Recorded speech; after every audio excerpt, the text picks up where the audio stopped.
অসহ্য গরম থেকে স্বস্তি পেতে দারুণ উদ্যোগ নিয়েছে জাপানের একটি প্রতিষ্ঠান। দেশটির গুনমা প্রিফেকচারে তৈরি করা হয়েছে ডো হিউম্যান বক্স নামে বিশেষ একটি কুলিং বুথ, যেটাকে অনেকেই বলছেন হিউম্যান রেফ্রিজারেটর বা মানব ফ্রিজ। বিশ্বব্যাপী তীব্র তাপপ্রবাহের কারণে বাড়ছে হিট স্ট্রোকের ঝুঁকি। সেই ঝুঁকি কমাতেই তৈরি করা হয়েছে এই বুথ, যেখানে 1 থেকে 2 ব্যক্তি অনায়াসে গিয়েও বসতে পারবেন। এটি দেখতে অনেকটা ভেন্ডিং মেশিন বা টেলিফোন বুথের মতো। বর্তমানে মায়াবাসী সিটি হলের লবিতে এটি স্থাপন করা হয়েছে। এর ভেতরে একটি বেঞ্চে বসলে ব্যবহারকারীর মাথা, ঘাড় ও কাঁধের দিকে বিশেষ নোজল দিয়ে 5 ডিগ্রি সেলসিয়াস তাপমাত্রার ঠান্ডা বাতাস প্রবাহিত হয়। ভেতরে তাপমাত্রা রাখা হয় 15 ডিগ্রি সেলসিয়াস। অতিরিক্ত ঠান্ডা এড়াতে রয়েছে স্বয়ংক্রিয় 20 মিনিটের টাইমার, যা নির্ধারিত সময় শেষে নিজে থেকেই বন্ধ হয়ে যায়।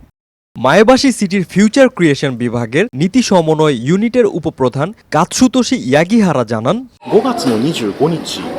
শুরুতে ব্যবহারকারীর সংখ্যা কম থাকলেও তাপদাহ বাড়ার কারণে এখন বাড়ছে। বর্তমানে প্রতিদিন 30 জনের বেশি মানুষ এই বুথ ব্যবহার করছেন।